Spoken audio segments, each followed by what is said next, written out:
Cet enseignement vous est offert par le RPCI, Réseau du professionnel chrétien influent. Bâtir un monde prospère où la plupart des décisions relatives à la vie des populations sont influencées par la parole de Dieu. Soit, que Dieu vous bénisse. On a commencé hier l'enseignement sur l'humilité et je vais terminer aujourd'hui. Hier, ce que j'ai fait, c'est que j'ai posé par la grâce de Dieu les fondations, les fondements, pour qu'on comprenne un peu les fondements de l'humilité. Et je voudrais peut-être voir si vous avez saisi l'essentiel. Est-ce que quelqu'un peut nous dire un peu ce qu'il a compris hier? Pour que je n'ai pas l'impression que j'ai prêché dans le désert. Quelqu'un peut nous dire ce qu'il a saisi hier? Oui, j'ai retenu 3 fondements de l'humilité. Le premier, c'est le royaume des cieux. Le deuxième, c'est la miséricorde. Okay. Et puis le troisième, le corps du Christ. D'accord. Voilà, ce sont les 3 fondements que j'ai retenus. D'accord. Quelqu'un peut aller plus en profondeur par rapport à ce qu'il a dit? Peut-être pour ceux qui n'étaient pas là, ça va permettre de se mettre à jour aussi. Quelqu'un peut mieux. Stéphane. Yeah. Shalom. Shalom. En fait, je ne vais pas répéter ce que le frère Eugène a dit. On a reçu l'humilité, ça fait partie aussi de l'éducation. On reçoit des parents, voilà, faut pas rabaisser les autres. Voilà, quand tu as des choses, c'est pas la peine de le montrer sur la place, de les montrer sur la place publique. Voilà, l'humilité des parents. On dit c'est une bonne chose d'être humble. Les personnes qu'on regarde sont, voilà, c'est bien d'être humble, c'est bien vu, voilà. Mais hier, on a compris en fait que c'est un trait de caractère du Seigneur, de Dieu lui-même, et il voudrait qu'on lui ressemble. Ça va vraiment au-delà de l'éducation. C'est ressembler à son Père, voilà. C'est ressembler à son Créateur. C'est comme ça que Dieu est. C'est comme ça que Dieu il est. Sinon, il serait né dans le plus grand palace de Bethléem, mais c'est dans une mangeoire qu'il est né. Voilà, c'est comme ça qu'il est, c'est sa nature. Voilà. Merci Stéphane. Oui. Quelqu'un d'autre? Okay, shalom. Shalom. Bonsoir pasteur. Déjà, je voudrais vous dire merci pour la qualité de l'enseignement d'hier. Voilà, okay. Je me suis délecté à écouter et écouter et écouter. Et je pense que hier, de tout ce que vous avez dit, on a été vraiment restauré dans l'âme. Pour rajouter à ce que le SG a dit et ce que Eugène a aussi dit, vous avez parlé de l'humilité, de 2 caractères. On va dire, on a l'humble de caractère et on a l'homme de circonstances et de conditions. Donc, l'humble de circonstances et de conditions, c'est celui qui est né dans... Vous avez pris l'exemple d'une famille pauvre. Quelqu'un qui naît dans une famille pauvre, son humilité découle, on va dire, un peu de cette pauvreté que vivent ses parents ou dans la situation précaire dans laquelle il se trouve. Et donc, c'est, on va dire, c'est une humilité de fait. Mais voilà, bon, vous avez employé le mot condition. Maintenant, il y a l'humilité de caractère qui est celui-là même qui puise sa source dans ces vertus que les autres ont citées tout à l'heure, le corps du Christ, la miséricorde et le royaume de Dieu. Et c'est à cette humilité de caractère que nous devons aspirer, nous, en tant que chrétiens. Amen. Pour m'arrêter là. Merci. Je vais revenir sur les différentes sources d'humilité. J'en ai parlé plus ou moins hier, dans ce dont Yannick parle, effectivement, mais j'ai prévu de revenir sur ça. Ça sont les différentes sources ou conditions d'humilité. Il y en a 3 majeures, on va dire 4. Mais la 4e, c'est vraiment l'humilité de caractère. Et les 3 qu'on va voir, souvent Dieu les utilise pour nous emmener à l'humilité de caractère. On peut être humble de condition, mais il y a d'autres aussi types d'humilité. Et on va regarder cela aujourd'hui. Voilà, donc merci Yannick. Oui. Merci bien. Je voulais ajouter, hier dans votre intervention, brillante, il faut te le dire, que nous ne devons pas être un scandalum, c'est-à-dire le scandale ne doit pas passer par nous. Il ne faut pas qu'on pose des scandalum. Voilà. C'est un mot grec qui signifie une pierre d'achoppement, un obstacle. Un obstacle. Voilà. Nous ne devons pas être ce canal des personnes qui créent des scandales. Parce qu'en créant des scandales, on empêche une personne qui croit en quelque chose, en quelqu'un, de ne plus y croire, de ne plus avoir la confiance. Et ça m'a marqué aussi dans cette intervention. Merci. Ok, il y a une main là. Ok, vas-y. La parité. Ok, moi je veux bénir Dieu pour l'enseignement et ce que j'ai retenu, c'est que on doit être humble à cause de ce que Dieu est miséricordieux et par l'humilité, nous manifestons ce caractère de Dieu qui est la miséricorde. Donc, c'est d'irradier la miséricorde autour de nous et le faisant, on attire le royaume dans tous nos milieux de vie. C'est ce que je voulais ajouter. Merci. Il y avait d'autres mains, je pense. Merci, pasteur, pour l'enseignement. Pour juste ajouter à ce que mes frères ont déjà dit, il y a une partie où vous expliquez que il y a l'humilité du fait qu'on est membre du corps de Christ. Et parce qu'on est membre du corps de Christ, on est une partie du corps de Christ et on doit pouvoir connaître notre place. On ne doit pas se sentir supérieur ou inférieur à d'autres parts du corps de Christ. Et cette partie-là, on pourrait la reporter dans une organisation ou bien dans un système en dehors même du salut. C'est ça. Ok, on va finir par Stéphane et puis on va continuer.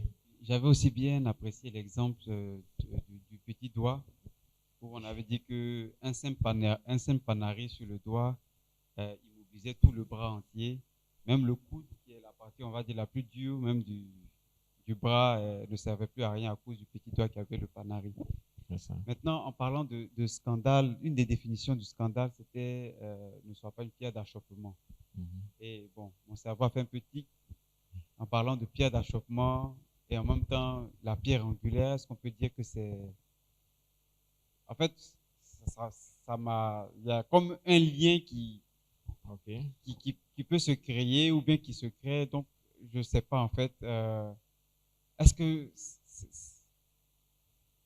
que c'est de la même manière que le Christ, Satan fait toujours le contraire de ce que le Christ est. Il est le père du mensonge, lui il est la vérité, la vie, le chemin. Est-ce qu'il y a une égalité qu'on peut dire, qu'on peut tisser entre les deux, la pierre d'achoppement? En fait, il est pierre d'achoppement parce que Jésus est la pierre angulaire. Bon, en fait, je me pose la question. En fait, voilà. Ouais, ça, c'est philosophe. Bon, on peut... Bon, c'était des réflexions. Je pense tout haut. C'est des réflexions. Tu réfléchis beaucoup. Merci Stéphane. On va continuer. Ok, donc merci pour ces réponses. On va continuer. Donc hier, comme je l'ai dit, j'essaie de poser les fondations pour qu'on puisse voir, n'est-ce pas, les fondations de l'humilité. Et c'est un peu ce que tout le monde a dit, n'est-ce pas?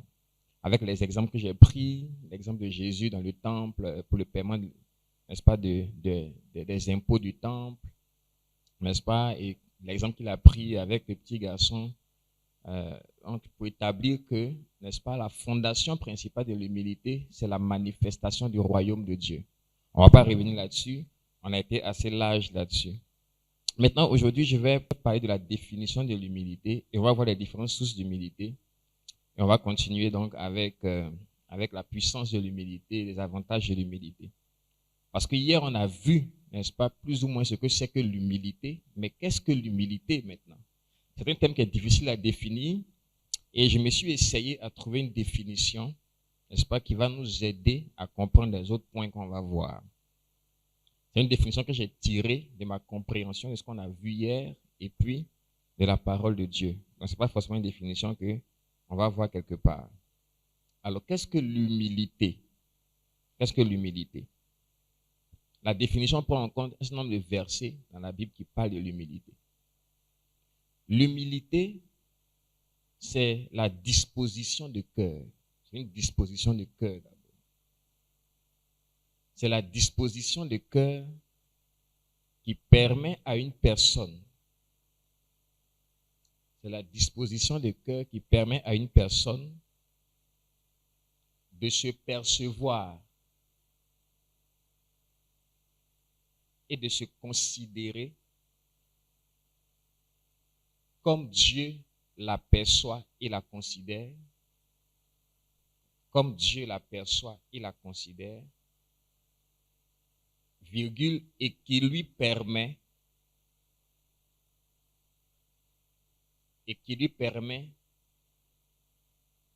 de craindre et de se soumettre à Dieu en toutes choses. Et qui lui permet de craindre et de se soumettre à Dieu en toutes choses. Et qui lui permet de craindre et de se soumettre à Dieu en toutes choses. Cette disposition de cœur lui permet, par exemple, ou par conséquent, 2 points. Vous allez voir un certain nombre d'éléments dont la Bible parle, qui sont donc des conséquences, donc que j'ai mis dans la définition. Donc cette disposition de cœur lui permet, par exemple, de ne rien faire par esprit de parti ou par vaine gloire. Ça, c'est écrit dans la Bible. Il dit, ne faites rien par esprit de parti ou par vaine gloire, mais considérez les autres par humilité, comme étant au-dessus de vous-même. Esprit de parti ou par vaine gloire. Donc, il lui permet de, par exemple, donc, de ne rien faire par esprit de parti, parti comme parti politique, esprit de parti ou par vaine gloire. Comment? Donc, j'ai mis par exemple, donc 1, de ne rien faire par esprit de parti ou par vaine gloire. 2, de voir les autres comme supérieurs à lui-même, parce que la Bible le dit, de voir les autres comme supérieurs à lui-même. 3, de se soumettre à des autorités. 4, de pardonner à ceux qui l'ont offensé. 5, de travailler avec les autres sans rivalité. 6, de traiter les autres avec justice et équité. D'accord, je suis sur à partir de quoi? De pardonner à ceux qui l'ont offensé. Ensuite, de travailler avec les autres sans rivalité. De traiter les autres avec justice et équité. De considérer les intérêts des autres et pas seulement les siens. Donc, cette disposition de cœur lui permet toutes ces choses-là. Quand vous voyez ces choses-là à l'œuvre quelque part, l'humilité est à l'œuvre. Quand vous voyez ces choses-là quelque part dans un environnement, c'est que l'humilité est à l'œuvre dans cet environnement. C'est très important. Donc, je reprends.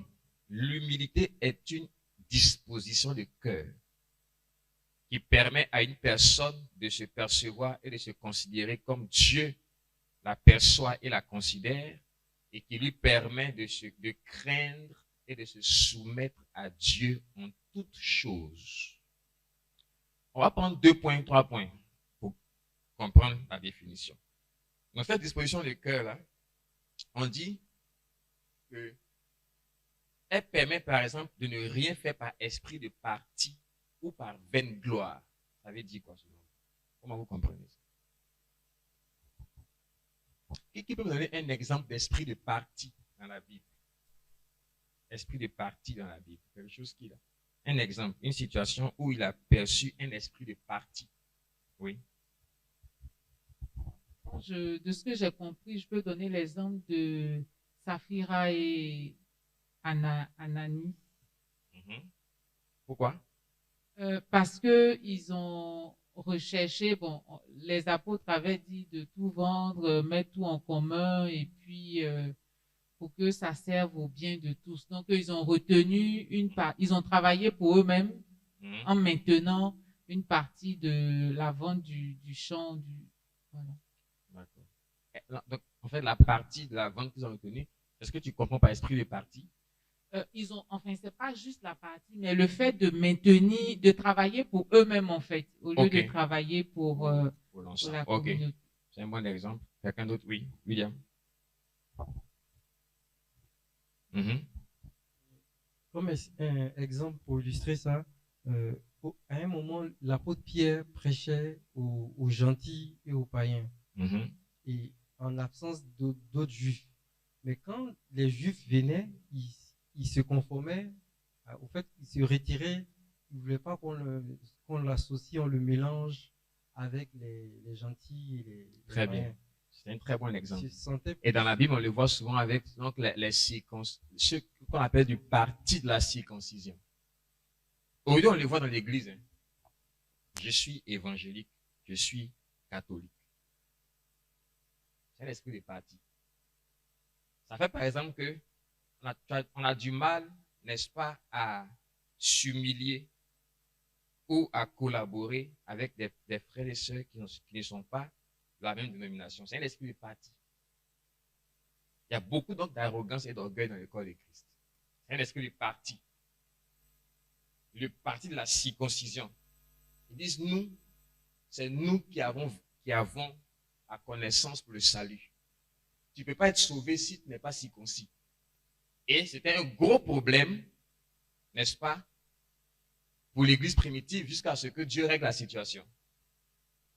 Et qu'il y ait le concile de Jérusalem dans Actes chapitre 15, où ils ont réglé le problème et où ceux qu'on considère comme les piliers, Jacques, Jean et Pierre, ont donné la main d'association à Paul et à Barnabas en disant, nous allons aller vers les circoncis et vous allez vers les nations.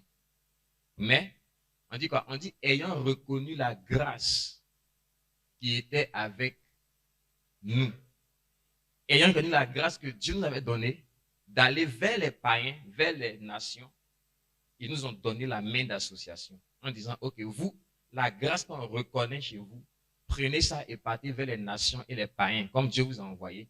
Et nous, on va se tourner vers les circoncis. Ils ont fait preuve d'humilité à ce niveau-là, pour que l'Église, pour que l'Évangile puisse envahir, n'est-ce pas, le monde de l'époque. Il a fallu que ce concile de Jérusalem-là, ceux qui étaient considérés comme des piliers fassent preuve d'humilité et reconnaissent la grâce.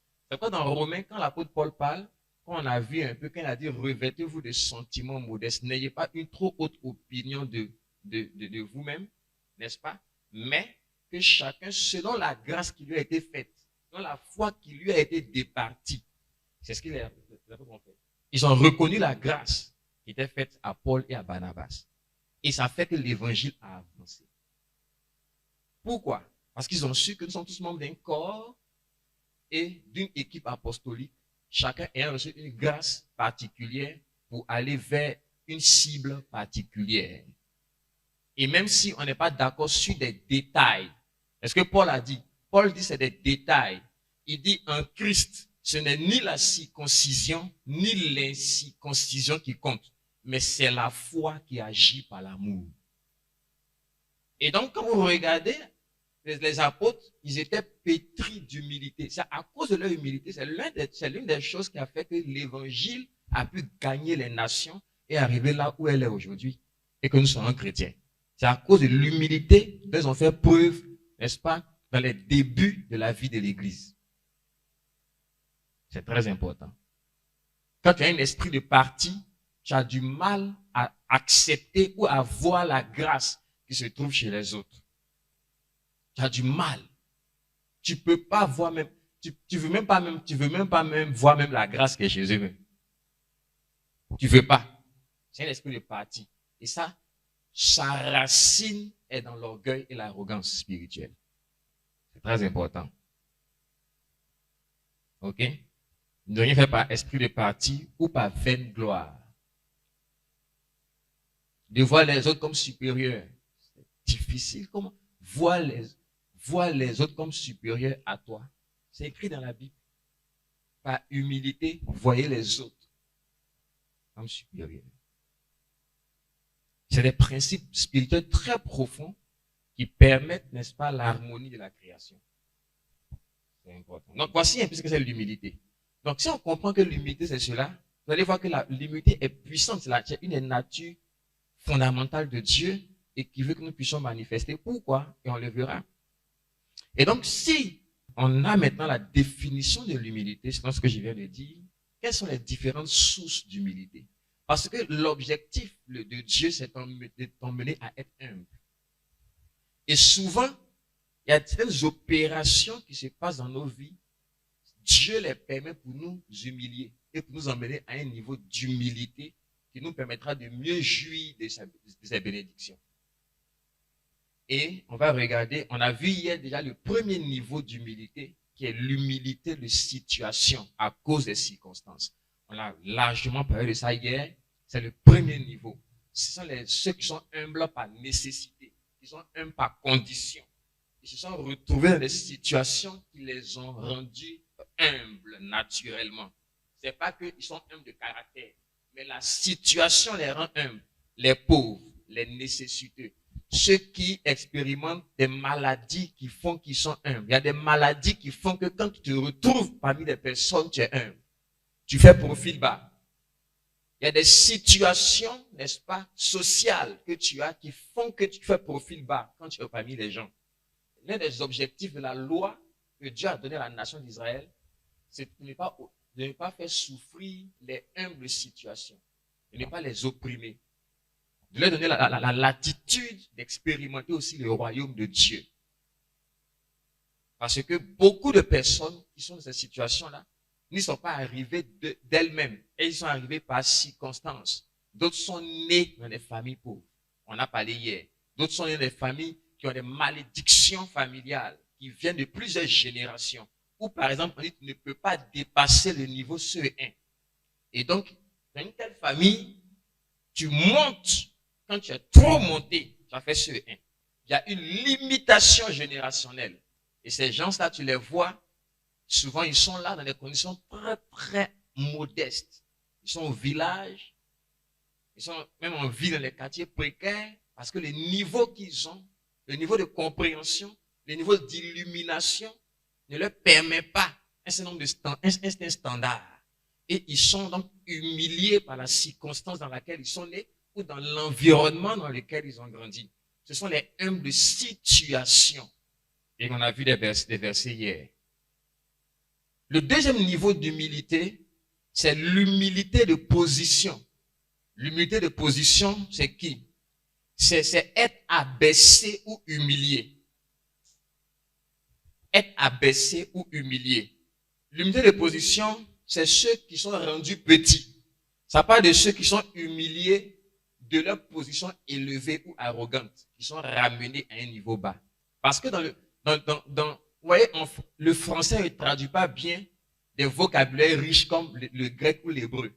En hébreu ou en grec, les mots que le français ou l'anglais utilisent ont plusieurs niveaux. Quand les juifs parlent d'humilité, il y a plusieurs niveaux d'humilité. Quand vous prenez la Bible en hébreu, chaque fois que vous voyez humilié ou bien humble, ce n'est pas le même mot. Mais dans la Bible en français, c'est le même mot. On dit humilié, humble. Mais il faut lire le contexte pour comprendre de quoi la Bible parle. Donc, il y a des gens qui sont humiliés de leur position élevée. Et généralement, c'est Dieu qui humilie les personnes.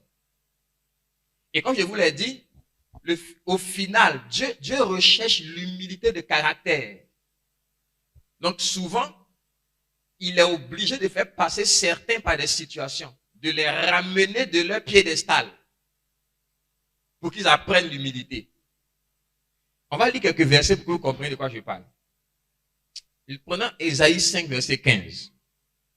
Ésaïe 5, verset 15. Humilité de position.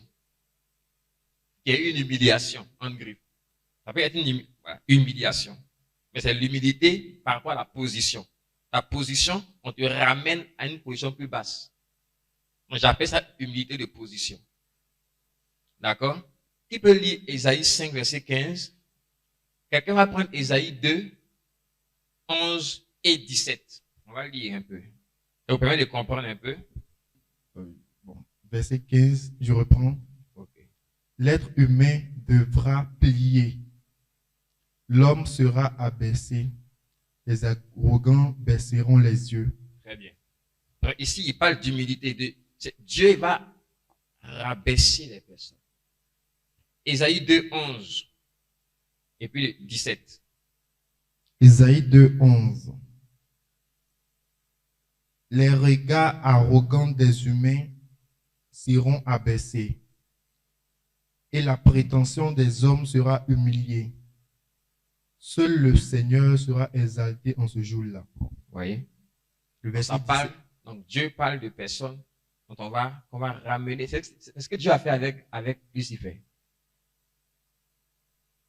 Il a ramené à cause de l'orgueil dans son cœur. Il a ramené. Dieu va toujours, si Dieu voit l'orgueil quelque part, il va toujours s'arranger pour ramener la personne en bas. Et Dieu fait ça, il sait pourquoi. Et on va voir pourquoi Dieu fait ça. Dieu résiste toujours aux orgueilleux. S'il y a une chose dont tu dois être sûr, c'est que Dieu résiste toujours aux orgueilleux. Dieu combat les orgueilleux. D'accord? Prenons par exemple 2 Samuel 22, 28.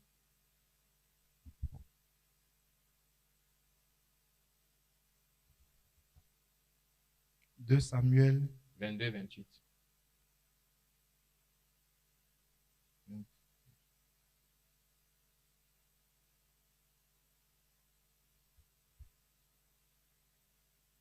Ok.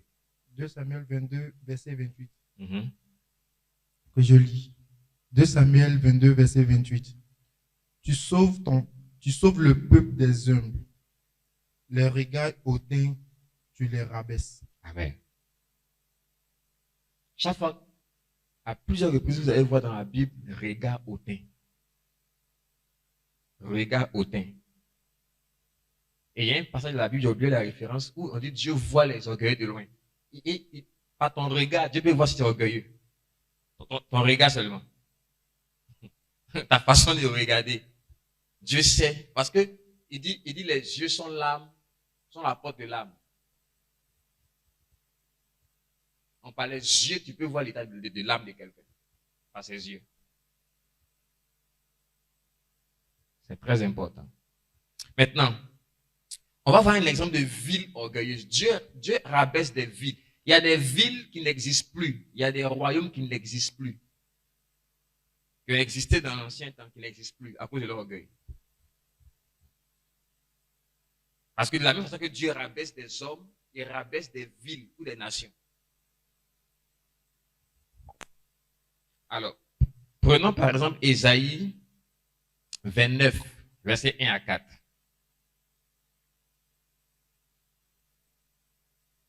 Ésaïe 29, versets 1 à 4. Ésaïe 29, versets 1 à 4. Malheur, Ariel, cité où campa David. Ajoutez une année à l'année, que s'accomplisse le cycle des fêtes. Et j'opprimerai Ariel. Il ne sera que plainte et complainte. Il ne sera pour moi qu'un Ariel, un brasier d'autel. Contre toi, tout autour, je dresserai le camp. J'érigerai contre toi des remblais. Je leverai contre toi des fortifications. Tu seras si abaissé que ta parole semblera venir de terre. De la poussière, elle montera assourdie. Comme celle d'un revenant, ta voix viendra de la terre. Et de la poussière, ta parole ne sera que chuchotement. Amen. Ici, on parle d'une ville. Bon, si Dieu peut abaisser une ville, ce n'est pas toi qui ne peut pas abaisser. Si Dieu peut abaisser une nation, ce n'est pas un être humain. Et on a vu aussi comment Dieu a abaissé des rois. N'est-ce pas? Ésaïe 21, 31. Un très bel exemple, c'est dans Daniel 4, 29 à 37. Je veux quelqu'un d'autre pour lire Daniel 4, 29 à 37.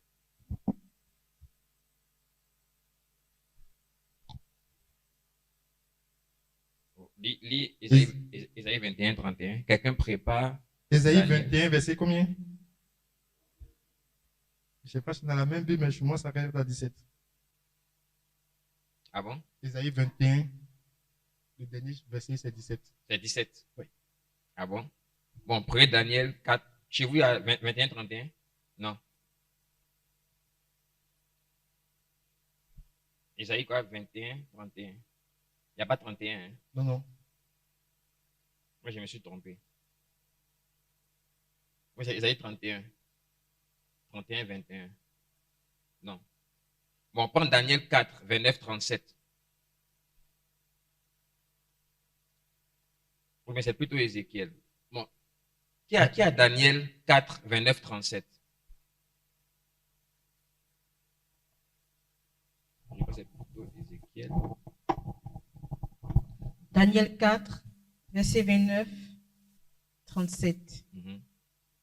Au début du 12e mois, comme il se promenait dans le palais royal, le roi prit la parole et dit, « N'est-ce pas ici Babylone la grande, que j'ai bâtie comme résidence royale par la puissance de ma force et par la gloire de ma magnificence ?» La parole était encore dans la bouche du roi, qu'une voix descendit du ciel. « Prends, roi Nabuchodonosor, t'enlever le royaume. On te chassera du milieu des hommes. Tu auras ta demeure avec les bêtes des champs. On te donnera comme au bœuf de l'herbe à manger. Et 7 ans passeront sur toi, jusqu'à ce que tu saches que le Très-Haut domine sur le règne des hommes et qu'il donne à qui il lui plaît. » Au même instant, la parole s'accomplit pour Nabuchodonosor. Il fut chassé du milieu des hommes. Il mangea de l'herbe comme les bœufs. Son corps fut trempé de la rosée du ciel. Car le cru et ses ongles comme des oiseaux. Ok. Continue. Après le mois de nos hommes, la me revint. Et la raison me revient. Me revint. Me revint. Ça veut dire que on lui a enlevé la raison. Oui, continue. J'ai béni j'ai loué et glorifié celui qui vit éternellement. Celui dont la domination est une domination et dont le règne subsiste de génération en génération. Amen. Amen. Il a fallu ça pour que Nebuchadnezzar réalise ça et qu'il dise ça de Dieu maintenant. Ça veut dire qu'il y a des situations qui arrivent.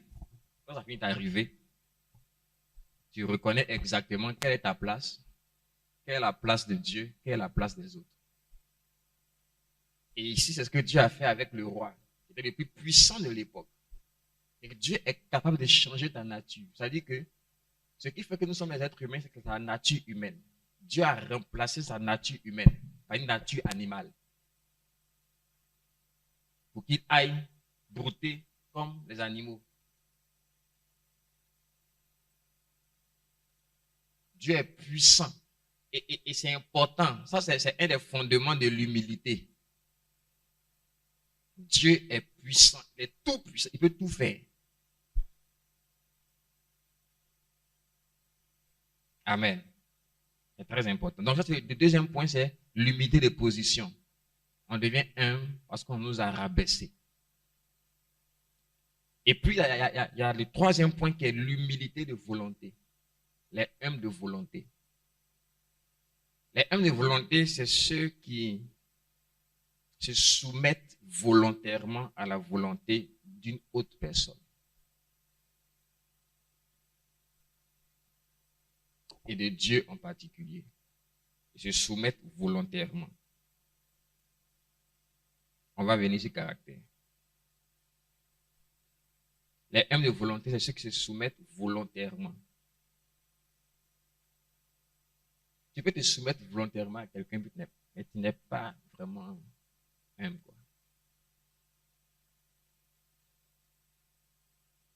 En tant que secrétaire général du RPCI, tu peux venir dire quelque chose et puis tout le monde se soumet sa volonté à ce que tu as dit. Ça ne veut pas dire que tout le monde est humble. Mais le dernier niveau, c'est l'humilité de caractère. Ça, c'est la nature de la personne. Ce n'est pas une question de... Il a soumis sa volonté parce que tout le monde s'est soumis, mais on doit soumettre la volonté. Ce n'est pas qu'on l'a humilié, ce n'est pas que... Il a développé le caractère de l'humilité. C'est quelqu'un qui est humble. Il a développé ça spirituellement. il a appris à dépendre de Dieu. Il a appris à savoir qui il est, qui Dieu est, qui les autres sont. Et ça, c'est le dernier niveau, c'est l'humilité donc de caractère. Mais je viens d'abord sur l'humilité de volonté. L'humilité de volonté, ce terme, à l'origine, était un terme utilisé dans un contexte militaire. C'est lorsque, par exemple, un roi assujettit un peuple, assujettit les autres. Par exemple, une armée assujettit une autre armée à sa volonté. Donc, on va prendre un exemple. Qui soumettent leur ou qui sont assujettis. Donc, on va prendre l'exemple de l'assujettissement. Prenons Juge 3, verset 30. Donc, ici, n'est-ce pas, qui est lié à ta volonté. À comment est-ce que tu gères ta volonté? Soit tu la soumets, soit on soumet ta volonté. Mais elle a trait, n'est-ce pas, au rapport entre ta volonté et celle d'une autre personne. Donc, prenons Juge 3, 30.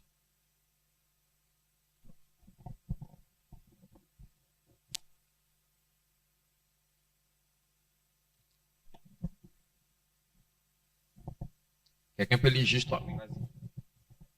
En ce jour, Moab fut humilié sous la main d'Israël et le pays fut en repos pendant 80 ans. Très bien.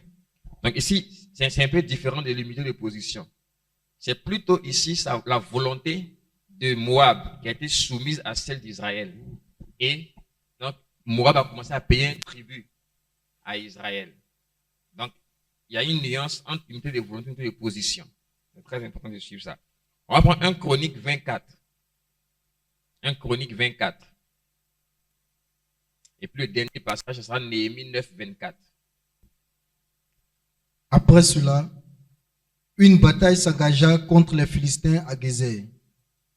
C'est alors que Sibécaï de Husha abattit Sipaï, un descendant des géants Réphaïtes, et les Philistins furent soumis. Il fut soumis. Il fut humilié. Il fut soumis. C'est leur volonté qui fut soumise. Et puis Néhémie 9, 24. Maintenant, l'humilité de situation, de position ou de volonté conduit souvent à l'humilité de caractère. Ce que Dieu cherche, c'est l'humilité de caractère. Et souvent pour des personnes, les autres types d'humilité ou d'humiliation les conduisent à là. Quand quelqu'un n'a pas appris lui-même à être humble, Dieu va le rendre humble. Et les choses qui rendent humbles les gens, généralement, ce sont des choses comme l'humilité de position, des choses comme l'humilité de volonté, des choses comme la situation dans laquelle on se trouve. Ça emmène les gens. Et donc, qu'est-ce que Dieu est en train de faire? Dieu est en train d'emmener, par exemple, par ces situations, il permet. Il ne les emmène pas, il les permet pour que les gens arrivent à un point où ils dépendent entièrement de Dieu. Quand quelqu'un dépend entièrement de Dieu, l'humilité commence. C'est pourquoi Dieu fait grâce aux humbles. Quand tu arrives à un stade d'humilité, la grâce de Dieu est toujours à ta disposition. Parce que l'humilité, c'est l'une des meilleures façons de sécuriser la grâce de Dieu dans sa vie.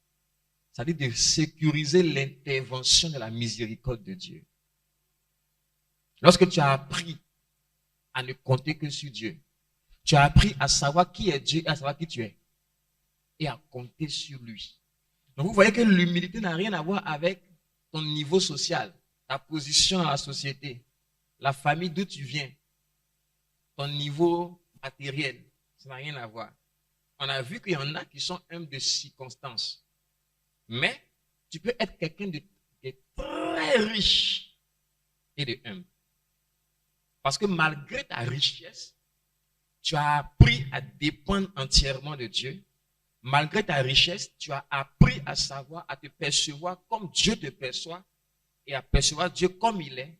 Et par conséquent, malgré tout ce que tu as appris à ne rien faire par esprit de vaine gloire, à ne rien faire par esprit de parti, à considérer les autres comme supérieurs à toi. Tu peux être très riche et considérer les autres comme supérieurs à toi. Ça, c'est l'humilité brute.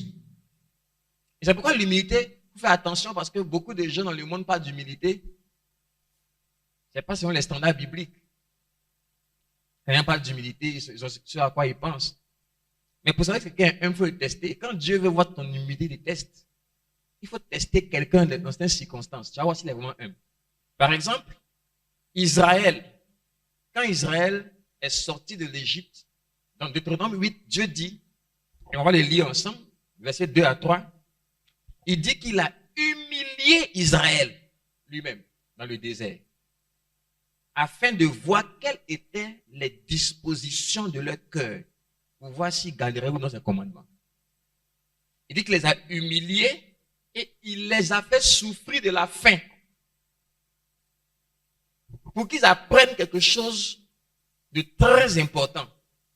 Pour qu'ils apprennent que l'homme ne vit pas de pain seulement, mais que l'homme vit de tout ce qui sort de la bouche de Dieu. Ça veut dire quoi? Ça veut dire que l'un des buts principaux que Dieu recherche avec l'humilité, c'est d'emmener les hommes à une position où ils vivent par tout ce qui sort de la bouche de Dieu. Ils vivent par la foi. Et c'est pourquoi, quand Jésus aussi est dans le désert, comme Israël, et que Satan l'a tenté, il dit, l'homme, c'est ce que Dieu a dit dans les Deutéronome que Jésus va citer. L'humilité de caractère, c'est d'emmener quelqu'un au point où il vit uniquement par tout ce qui sort de la bouche de Dieu. Quand je dis uniquement, ça ne veut pas dire qu'il ne mange pas. Dieu a dit, ça c'est naturel, tu es un être humain, tu manges, tu vas manger du pain, tu vas manger foutu, etc. Mais au-delà de ça, au-delà de manger pour survivre, pour pouvoir prendre soin de ton corps, à part ça, tu vis ta vie là, tu la vis par tout ce que Dieu dit. Tu vis par tout ce qui sort de la bouche de Dieu. C'est pas ça que tu vis. Ce qui sort de la bouche de Dieu, c'est avec ça que tu jettes tes enfants. C'est avec ça que tu jettes ta famille. C'est avec ça que tu jettes ton travail. C'est avec ça que tu prends soin de tes entreprises. C'est avec ça que tu jettes tes relations. C'est ce qui sort de la bouche de Dieu. Arrivé à ce stade-là, Dieu te voit comme quelqu'un qui est humble. C'est pour cela que des gens comme David, Dieu les voyait comme des gens humbles. Pourtant, David était un roi qui était extrêmement riche. Des gens comme Paul, Dieu les voyait comme des gens humbles. Ok? Alors, on va prendre quelques versets. Prenons Ésaïe encore 38, verset 15. Ésaïe 38, verset 15. Je vais vous montrer par rapport à ce que je dis quand je dis que Dieu veut t'emmener au stade où tu ne vis que par ce qu'il dit. Je vais vous montrer un verset après, parce qu'elle va lire dans Sophonie. Prenez Sophonie. Ésaïe 38, verset 15. Prenez Sophonie. Oui, vas-y. Que dirais-je? Il m'a répondu et il m'a exaucé.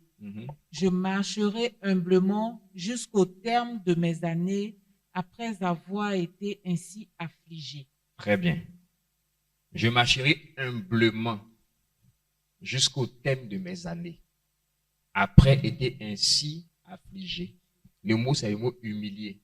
Dans des versions, on dit après avoir été humilié, je vais marcher maintenant humblement jusqu'au terme de mes années. Maintenant, prenez Sophonie 3, verset 12. Sophonie 3. Tu vas commencer au verset 11. On va finir avec 12. Regardez.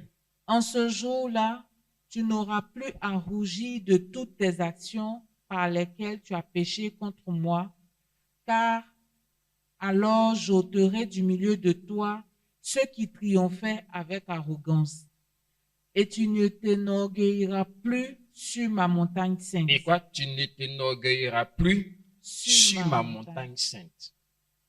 Verset 12. Je laisserai au milieu de toi un peuple humble et petit qui trouvera son refuge dans le nom de l'Éternel. Donc quand je vais finir de faire mon opération, le résultat c'est que je vais laisser maintenant un peuple humble et petit qui aura une caractéristique majeure, c'est qu'ils ne vont trouver leur refuge que dans mon nom. Donc, les opérations de Dieu en matière d'humilité, c'est t'emmener à un point de ta vie où Dieu est tout pour toi. C'est pourquoi quand tu arrives au stade de l'humilité, quelqu'un qui est humble a du mal à s'inquiéter parce que sa vie dépend de Dieu. Peu importe les défis. Quand tu arrives au niveau de l'humilité, tu ne peux pas rater la grâce de Dieu. Pas possible. Ton refuge, c'est le nom de Dieu. Tu vis par tout ce que Dieu dit. Tu ne comptes plus sur toi-même. Tu n'es plus sage à tes propres yeux. Et c'est ça l'humilité. Le caractère que Dieu recherche. On va lire un dernier verset. On va passer à la puissance de l'humilité. Un exemple d'humilité de caractère. Le meilleur exemple d'humilité de caractère.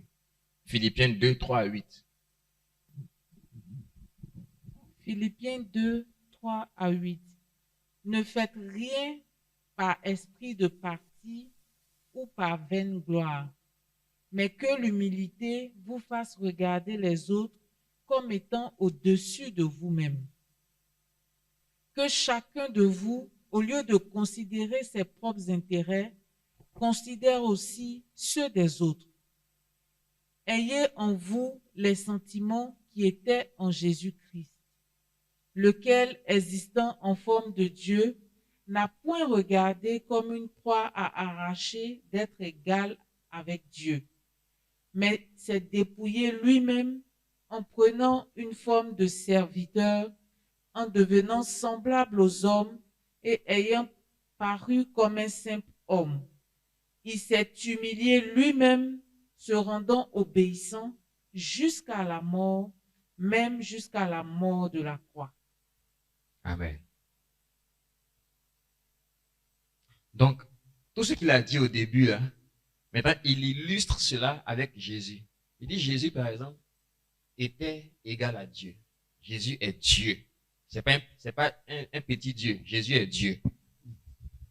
C'est une des personnes de la Trinité divine. Jésus est Dieu. Mais Jésus va regarder les autres personnes de la Trinité divine comme étant supérieurs à lui-même et il va accepter de prendre la forme d'un homme, quoi qu'il soit Dieu. Et pour un temps, il prend la forme d'un homme, donc une forme inférieure à celle des autres personnes de la Trinité, le Père et l'Esprit. Pourtant, il est Dieu. Et il accepte. Il dit, un corps, tu m'as formé. Je viens pour faire ta volonté. Il vient et il fait la volonté de Dieu. Il prend la forme d'un serviteur. Il sert les gens. Mais c'est Dieu qui est là. C'est une forme humaine. C'est Dieu qui prend une forme finie. Un Dieu infini qui décide de prendre une forme finie. Et qui vient parmi des hommes pécheurs. Et il les sert. Et il accepte que ces hommes finis, que lui-même il a créé, le maltraite, l'insulte, crache sur lui, le flagelle. Et il ne leur fait rien. Jusqu'à ce que sur la croix, ils disent encore aux autres personnes de la Trinité divine que on dit c'est pourquoi aussi Dieu l'a souverainement élevé. Je vais vous dire quelque chose, ce qui va vous choquer. Je pense, en toute sincérité, pendant que je faisais l'enseignement, Dieu m'a dit, pendant que je préparais l'enseignement, est-ce que vous savez que vous n'êtes pas un dans le corps de Christ? Dans le corps de Christ, la majorité des enfants de Dieu ne sont pas un. C'est pour cela qu'il y a des niveaux de grâce et d'élévation qu'on ne voit pas. Et donc, c'est un enseignement qui est très important. C'est un fondement. Il y a des enseignements que tu fais, et puis ça remet tout en cause. Même toi-même qui étais de préparer l'enseignement là. Dieu te dit, est-ce que tu sais que toi-même qui étais enseigné, tu n'es pas un? J'ai dit oui, je sais. Il dit, mais je t'ai fait grâce pour enseigner.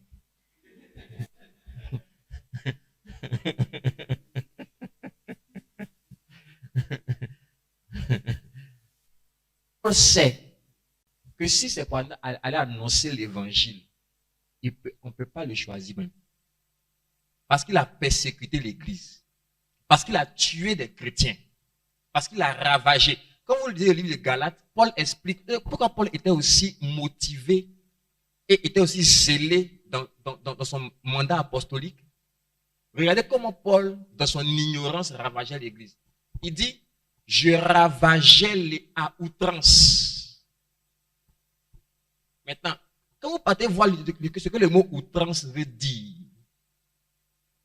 le mot outrance veut dire avec exagération. Le mot outrance veut dire sans limite et sans borne. Ça veut dire que dans sa façon de persécuter l'église avant que Dieu l'appelle, Paul était zélé à un point qu'il le faisait avec exagération. Il exagérait dans la persécution de l'église. Donc quand Dieu le récupère, il exagère dans le mandat de faire les nations les disciples. Donc un gars comme Paul, quand Dieu l'appelle, et Dieu donne le mystère caché à toutes les générations. Quand il écrit à l'église d'Éphèse, il dit, vous voyez vous-même l'intelligence que j'ai de ce mystère. Que ce mystère a été caché à toutes les générations dans les âges passés, mais a été révélé maintenant aux saints apôtres et prophètes. Et ce mystère, c'est que les païens forment un même corps et sont cohéritiers de Christ. Et donc, quand Paul se regarde, il dit, je suis le moindre de tous les apôtres. Il dit, je ne mérite même pas qu'on m'appelle apôtre parce que j'ai persécuté l'église. Donc, non seulement je ne mérite pas d'être apôtre, mais c'est à moi que Dieu révèle un mystère qu'il a caché depuis la fondation du monde à toutes les générations d'hommes qui sont passés. Et c'est à moi qu'il révèle ça. La grâce de Dieu. Donc, Paul était humble. Et Paul écrit, il dit, nous les apôtres, nous sommes regardés comme les balayeurs du monde. Il dit, on est insulté, on ne répond pas. On nous fait des choses, on ne répond pas. Pourquoi? Paul est arrivé à un point d'humilité qui faisait que la grâce de Dieu à l'œuvre avec lui était authentique et puissante. Il dit, je suis ce que je suis par la grâce de Dieu. Malgré tout ce qu'il a fait dans le corps de Christ, quand on lui demande, il dit, je suis ce que je suis par la grâce de Dieu. Il dit, j'ai travaillé plus que tous les apôtres, tous ceux qui ont marché avec Jésus, que vous voyez, j'ai travaillé plus que tous. Mais non pas moi, la grâce qui est avec moi. Regardez l'humilité. Quand vous lisez Paul, étudiez Paul, l'apôtre Paul, étudiez l'apôtre Paul. Il dit, je servais avec humilité au milieu de vous. Il dit, je pleurais. Paul pleurait. Est-ce que vous savez que Paul a pleuré par rapport à son ministère à Corinthe? L'église de Corinthe est l'église où Paul a passé le plus de temps. Quand vous étudiez l'histoire de l'église, vous allez voir que la plupart des églises, que ce soit Éphèse, que ce soit Colosse, etc., Paul mettait une moyenne de 3 à 4 mois pour les établir. Mais les Corinthiens, Paul a mis 18 mois. 1 an et demi.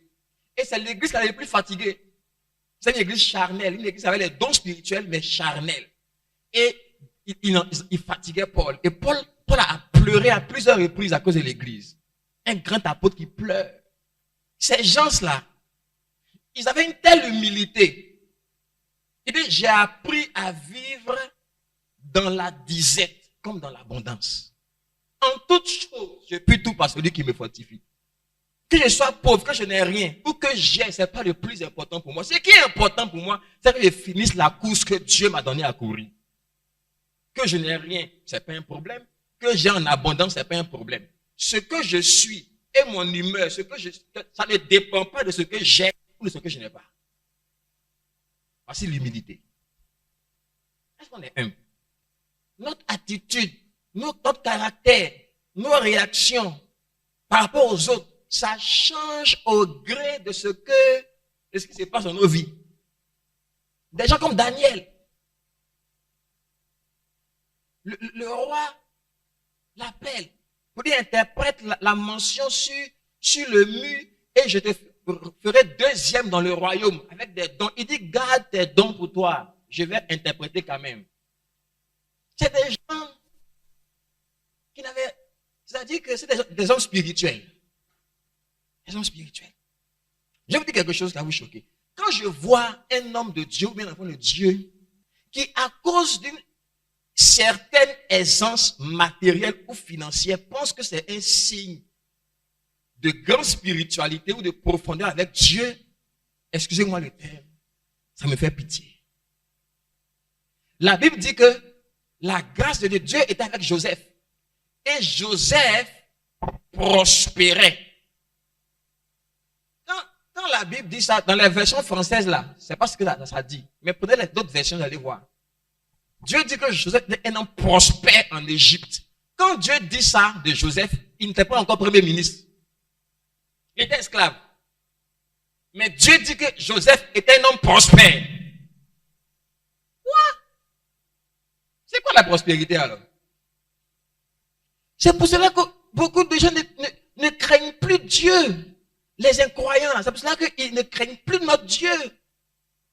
Ils ne craignent plus notre Dieu. Je vous dis la vérité.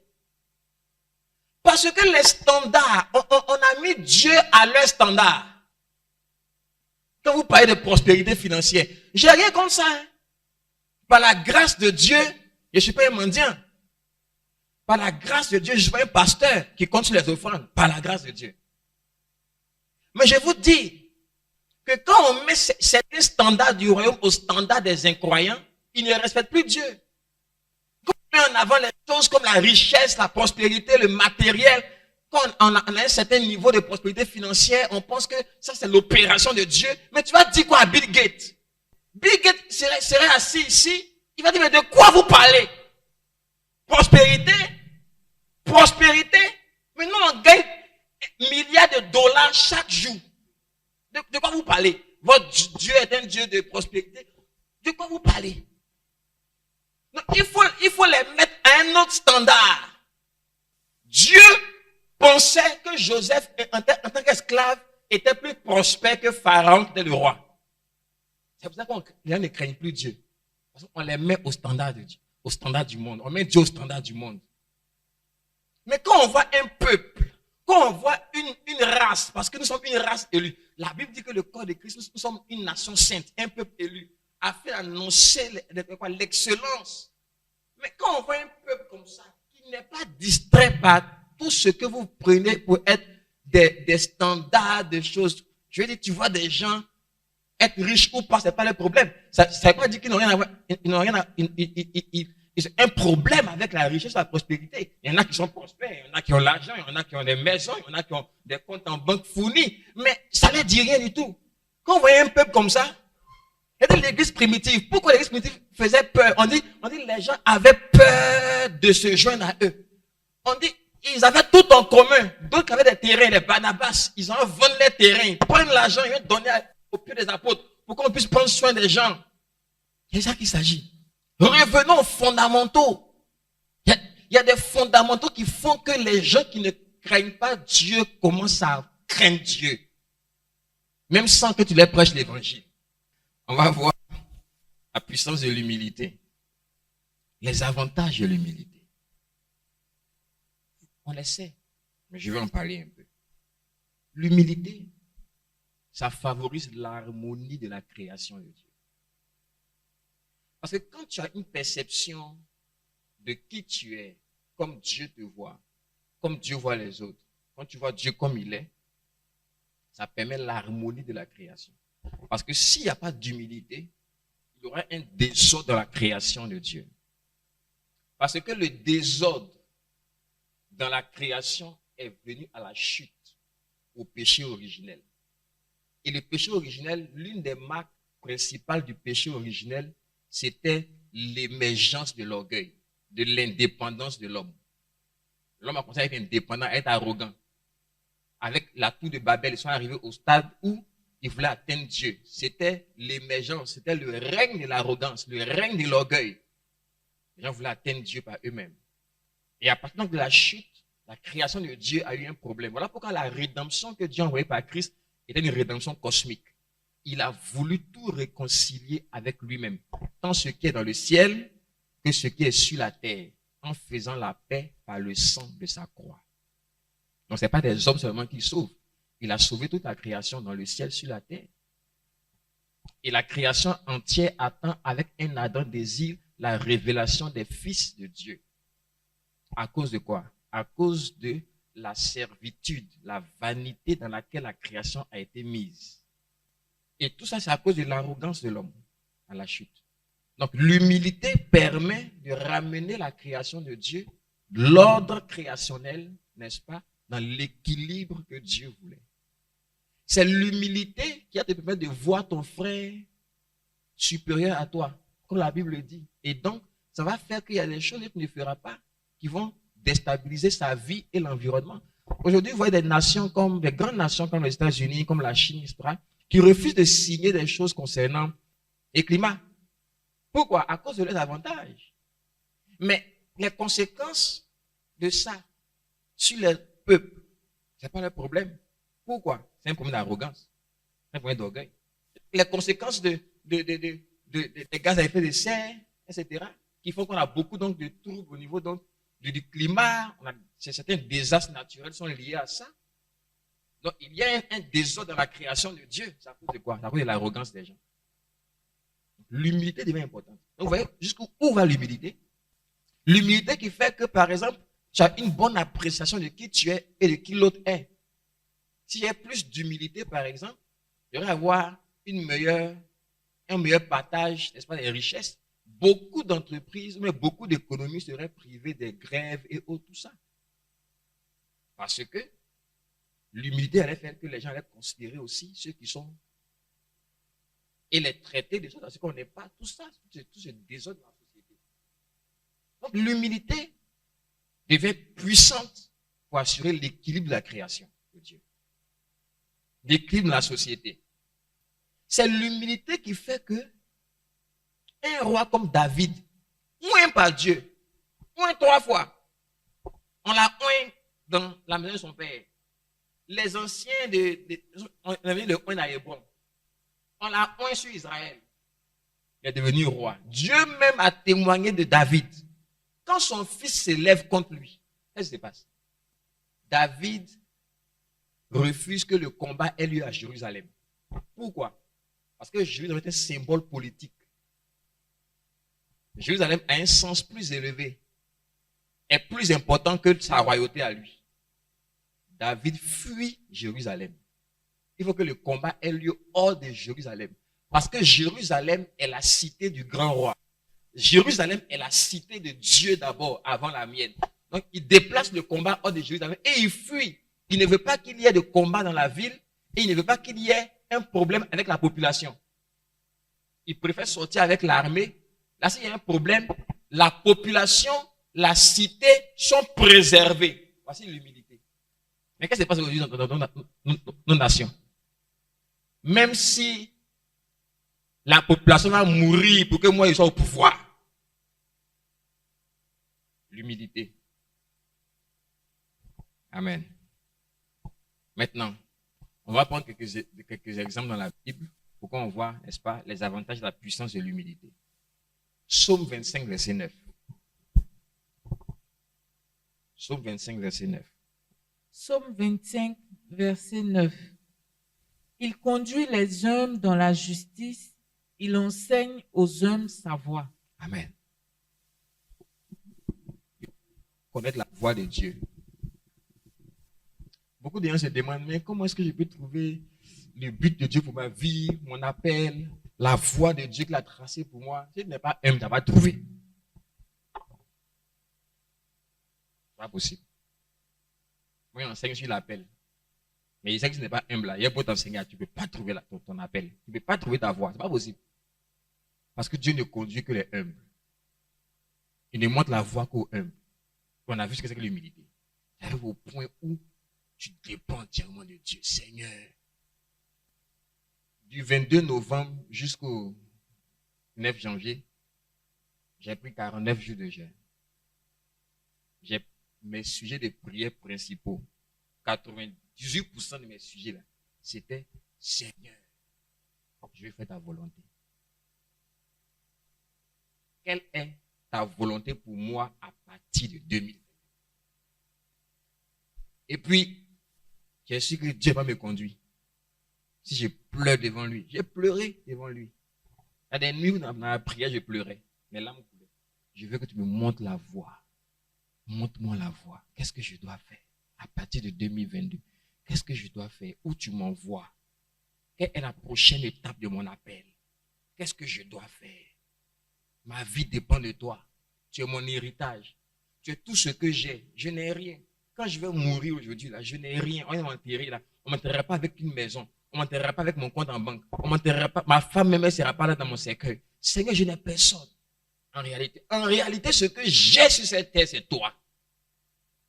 Maintenant, si tu es ce que j'ai, si tu es celui que j'ai, tu es ma vraie richesse. Est-ce que tu vas me laisser démarrer cette nouvelle saison de ma vie dans le vide sans savoir où je m'en vais? Qu'est-ce que tu veux pour ma vie? Et tu pleures devant Dieu. Arrivé à ce moment, quand Dieu te voit, la Bible dit que Dieu connaît les humbles et il voit les orgueilleux de loin. Comment Dieu ne va pas te conduire dans la voie? Comment il ne va pas te conduire dans la voie? Mais pourquoi Dieu ne va pas ouvrir les portes qu'il te faut à partir de 2022? Parce que Dieu sait. Dieu sait tout. On ne peut pas lui mentir. Dieu sait que toi là, ta vie là, c'est lui. Ta vie, c'est lui. Tu n'as rien.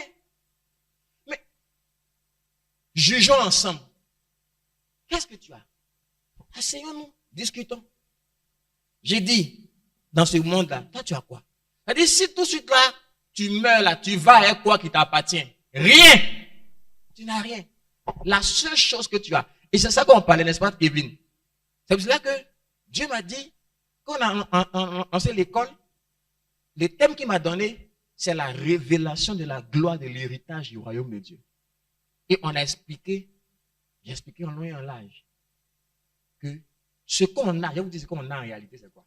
Je vais vous dire, ce qu'on a sur cette terre ici, c'est le Saint-Esprit. Tu n'as rien d'autre. Je vais en parler un peu, mais je vais finir par ça, pour que vous voyez la nécessité de l'humilité. Quand l'apôtre Paul dit qu'il a fait de nous des héritiers, et qu'il nous a scellés par le Saint-Esprit, lequel est le gage de notre héritage. Je te dis que tu n'as rien d'autre que le Saint-Esprit. C'est pourquoi? Le Saint-Esprit est le sceau. Il dit quoi?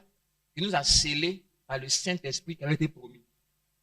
Le terme scellé là, ça veut dire sceau. Le sceau, c'est quoi?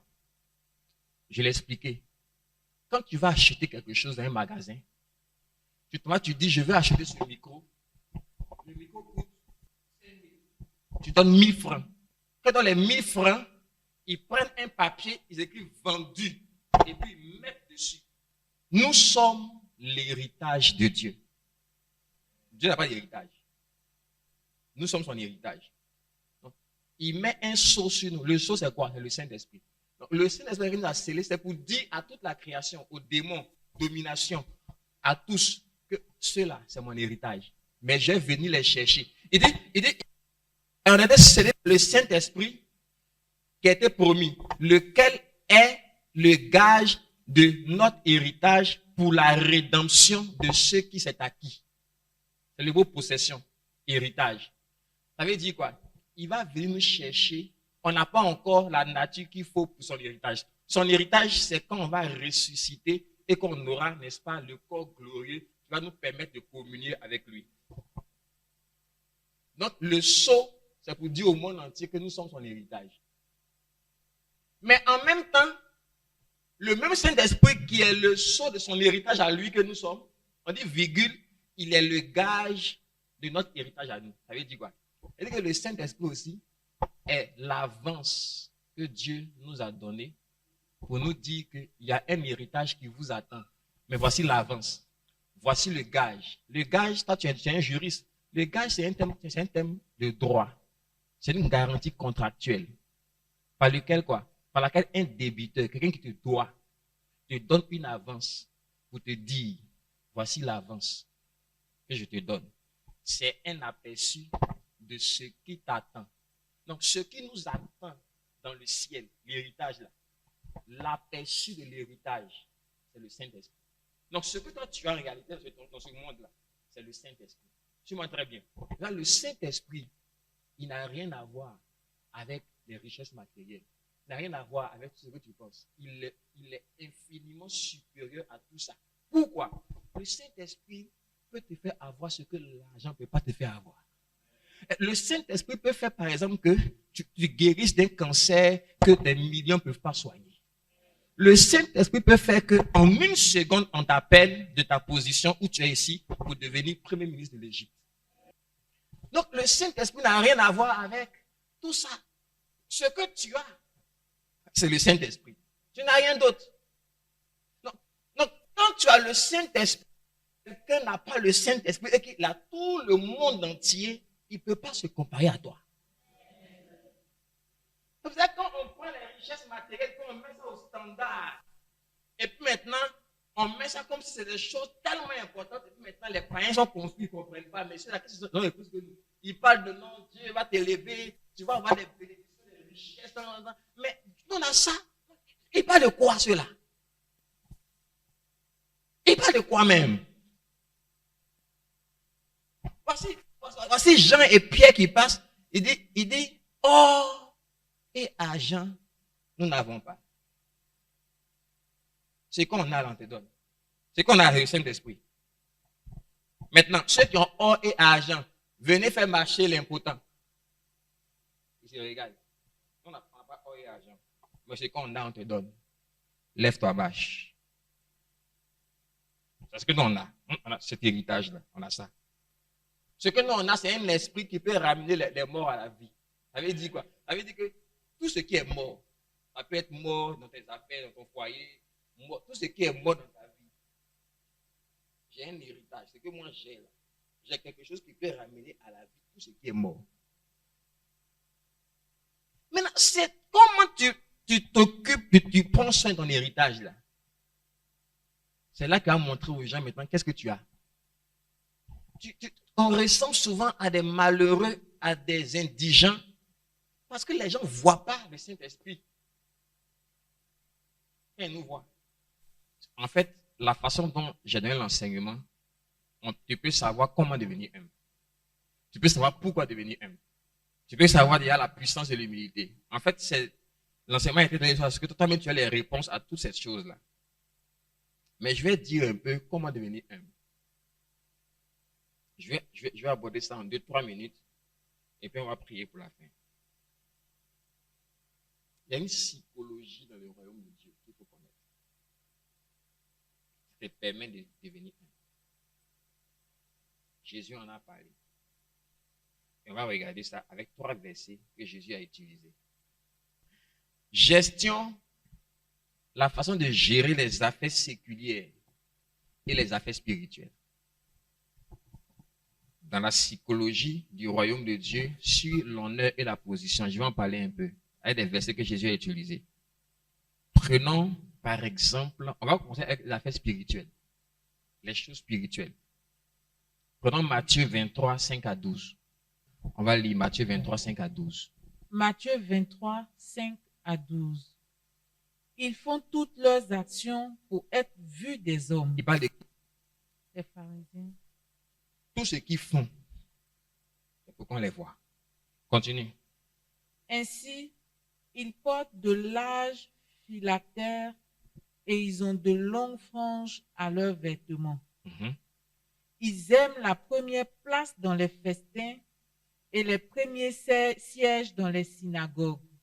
Ils aiment à être salués dans les places publiques et à être appelés par les hommes Rabbi, Rabbi. Mais vous, ne vous faites pas appeler Rabbi, car un seul est votre maître, et vous êtes tous frères. Et n'appelez personne sur la terre votre Père, car un seul est votre Père, celui qui est dans les cieux. Ne vous faites pas appeler directeur, car un seul est votre directeur, le Christ. Je vais expliquer. Le plus grand parmi vous sera votre serviteur. Quiconque s'élèvera sera abaissé et quiconque s'abaissera sera élevé. Ok. Merci. Je vais expliquer.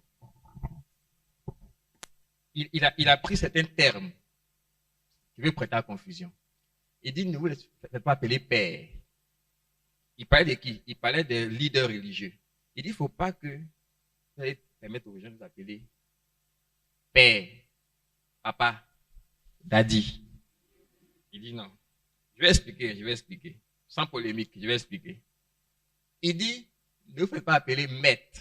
Ne vous faites pas appeler directeur.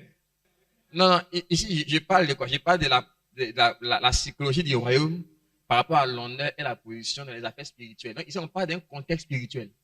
On n'est pas encore dans le contexte séculier de gestion dans la politique ou bien en entreprise, etc. Et on parle d'abord ici, il parle des leaders religieux. Il parle du contexte, n'est-ce pas, spirituel. Il dit, il y a des choses là, vous ne faites pas appeler ça. Mais quand Jésus parle, Jésus n'est pas littéral. Jésus est profond. Quand Jésus dit, par exemple, que si ton œil est quand même des chutes, il faut l'arracher. Est-ce que Jésus est en train de te dire que sinon, on voit beaucoup de gens qui pensent que là, tu passes avec quelqu'un qui prend un truc là. Mais qu'est-ce qui s'est passé? Non. Voilà, je ne veux pas que mon œil m'empêche de. C'est pas ça qu'il parlait. Ici, qu'est-ce qu'il veut dire en réalité? Jésus, c'est l'esprit et non la lettre. Jésus parle toujours de l'esprit de la chose. Quand tu te laisses appeler par ces thèmes-là, qu'est-ce que ça crée dans ton esprit et dans l'esprit des autres? C'est ça que Jésus parle. Il y a des personnes qui, à cause de ça, pensent qu'elles sont supérieures aux autres. Parce que je suis ton directeur, mais ton père spirituel, je me crois supérieur à toi. Jésus dit c'est faux. Jésus dit ton père spirituel, ton pasteur, ton bishop, etc. n'est pas supérieur à toi. Et je vais vous montrer avec un verset. J'ai réussi à faire cette chose. Il n'est pas supérieur à toi. Mais il a un niveau de responsabilité plus élevé que toi. Et son niveau de responsabilité demande que tu puisses te soumettre à lui. Mais la Bible dit aussi que, et vous tous dans vos rapports mutuels, revêtez-vous d'humilité et soumettez-vous les uns aux autres. Ça veut dire que même eux aussi doivent se soumettre à toi. Mais d'une autre façon. C'est très important. En fait, Jésus est très profond. Il est en train de combattre l'orgueil.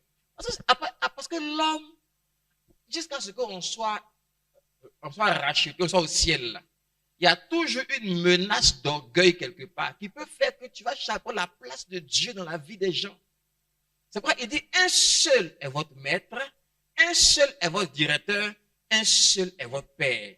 Qu'est-ce qu'il veut dire? Il veut dire que dans vos rapports les uns avec les autres, que personne n'essaie dans sa façon de se comporter, de prendre la place de Dieu dans la vie de quelqu'un. C'est ce qu'il veut dire. Ça veut dire que si Dieu me dit de faire certaines choses, tu ne peux pas m'empêcher de les faire.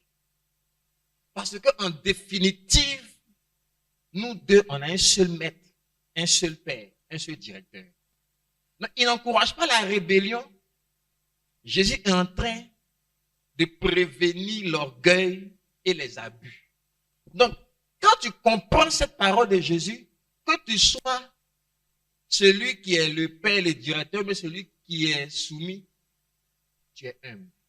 Tu fais attention.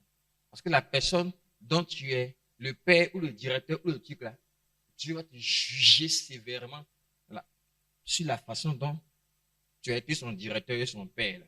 Si tu as pris la place de Dieu dans sa vie, Dieu va te juger pour ça. Donc tu deviens humble.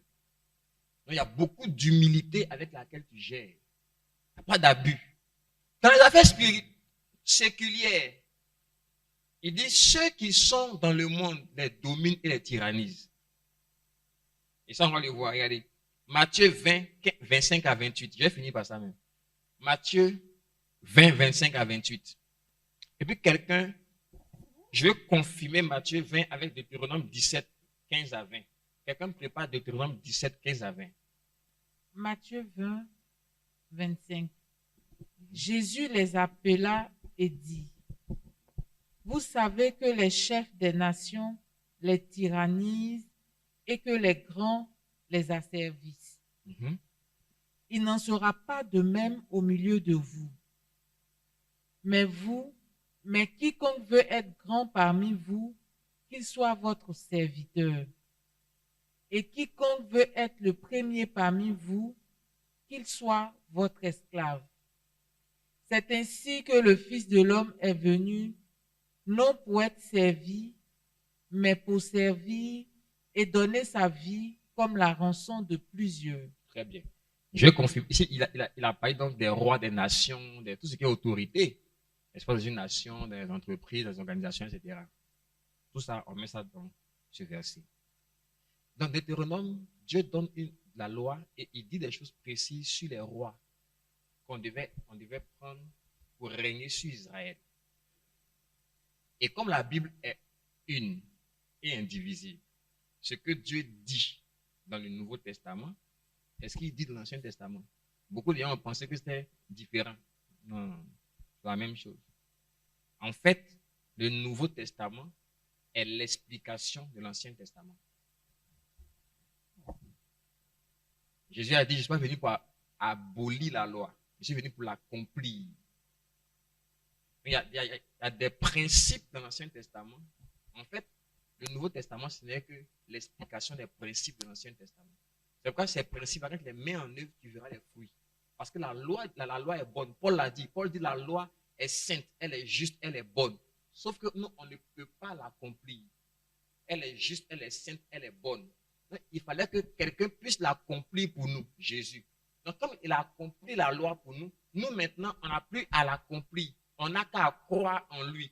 Et l'esprit qu'il nous donne comme héritage nous permet, n'est-ce pas, de vivre la vie que la loi demande. C'est tout. On n'a pas annulé la loi. Maintenant, regardez. Concernant les rois en Israël, lisons. Concernant les rois en Israël, Deutéronome, mais vous voulez que moi je lise? Deutéronome 17, versets 15 à 20. Deutéronome 17, 15 à 20.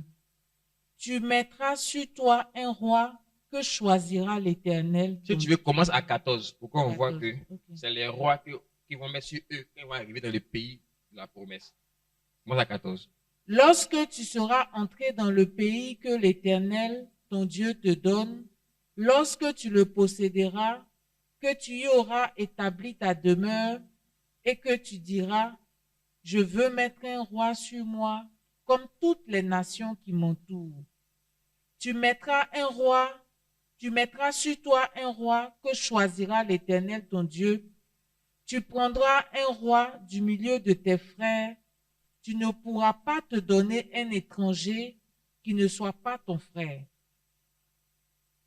Mais qu'il n'y ait pas un grand nombre de chevaux et qui ne ramène pas le peuple en Égypte pour avoir beaucoup de chevaux. Car l'Éternel vous a dit, vous ne retournerez plus par ce chemin-là. Qu'il n'y ait pas un grand nombre de femmes, afin que son cœur ne se détourne point et qu'il ne fasse pas de grands amas d'argent et d'or. Quand il s'assiera sur le trône de son royaume, il écrira pour lui dans un livre une copie de cette loi qu'il prendra auprès des sacrificateurs, les Lévites.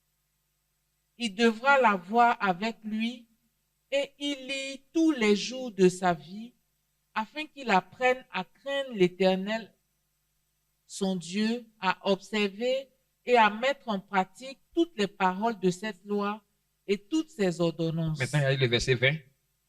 Afin que son cœur ne se lève point au-dessus de ses frères et qu'il ne se détourne de ses commandements ni à droite ni à gauche, afin qu'il prolonge ses jours dans son royaume, lui et ses enfants au milieu d'Israël. Très bien. Tout ça, c'est pourquoi il dit afin que son cœur ne s'élève pas au-dessus de ses frères. Pourquoi Dieu ne veut pas que le cœur du roi s'élève au-dessus de ses frères? Pour que le roi sache qu'il n'est pas supérieur à ses frères. Ça, on parle du roi. C'est pourquoi, quand Jésus vient, il confirme cette loi de Dieu. En disant, vous savez que les chefs des nations les tyrannisent. Mais moi, je dis que vous devez savoir que vous n'êtes pas supérieur à quelqu'un ici. Mais que le plus grand va servir les autres. Votre cœur ne doit pas se lever au-dessus d'eux. Il ne dit pas ça par démagogie. Genre, bon, vous êtes supérieur à eux, mais faites, comportez-vous comme s'ils ne sont pas supérieurs à eux. C'est pas ce qu'il dit. Il dit, vous n'êtes pas supérieur à eux-mêmes. Vous n'êtes pas supérieur à eux. Donc, que votre cœur ne s'élève pas au-dessus d'eux. Mais pour ça, voici les conditions. Chaque jour de votre vie, là, prenez la Bible, là, la loi, là, et puis écrivez une copie pour vous-même. C'est-à-dire la Bible, là. Les rois, là, eux, ils écrivaient eux-mêmes leurs copies. Et quand tu es un roi comme ça, tu prends la loi, tu t'assois, tu écris tous les versets, là, depuis Genèse jusqu'à, tu écris ça pour toi-même. Tout ça, Dieu, c'est pour que tu saches que là où tu es là, c'est pas grâce et que tu n'es pas supérieur à quelqu'un ici. Que tu n'as pas abusé des gens. Donc, il faut prendre ça écrit. Donc, imagine, le gars, il est devenu roi et puis il est assis maintenant.